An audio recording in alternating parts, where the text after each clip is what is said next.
pense que ça aurait changé beaucoup de choses. J'avais pas peur de Rafa quand j'étais jeune. Je le connaissais, on s'était beaucoup joué, je m'étais entraîné avec lui, on avait le même âge, je l'avais suivi.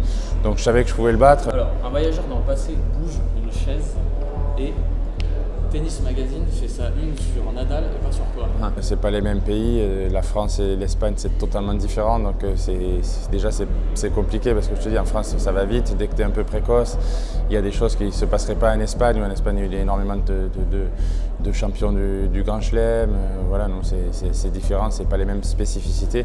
Qu'est-ce qui se passe si Nadal est français? Je pense quand même qu'il gagne Roland Garros parce que c'était un joueur qui était immense, qui était extraordinaire, mais forcément tu grandis avec plus de sérénité en Espagne. Alors, un voyageur dans le temps qui bouge une chaise dans le passé et on te dit d'abandonner ton revers à une main pour un revers à deux mains. J'aurais perdu un peu tous mes atouts, pourquoi je suis connu et pourquoi j'aime le sport et pourquoi j'aime le tennis, c'est les émotions, c'est la technique.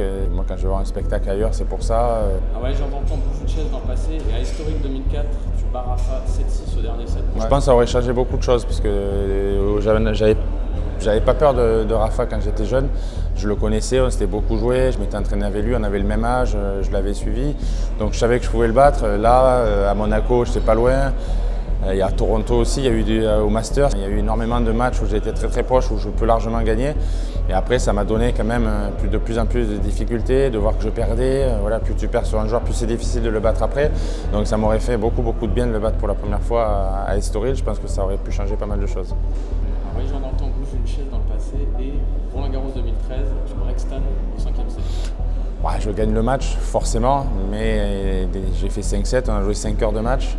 Et derrière, c'est pour jouer Rafa en quart de finale. Donc j'aurais pu bouger la chaise, mais là, sincèrement, je pense que j'aurais fait quart de finale. Un voyageur dans le temps bouge une chaise et Tsonga ne se blesse pas en finale de la Coupe Davis 2014. Ça aurait fait un grand double en tout cas. Je ne sais pas qu'est-ce qui se serait passé. Parfois, je me pose la question.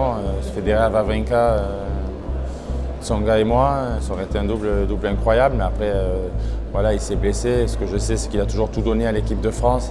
Il s'est battu du début à la fin, donc s'il y a bien quelqu'un qui ne méritait pas cette blessure à ce moment-là, c'était Joe. Mais après, j'avais Julien Benneteau, on faisait une bonne équipe aussi, mais c'est sûr qu'avec Joe, ça m'aurait fait plaisir de jouer ce double-là qui aurait été historique.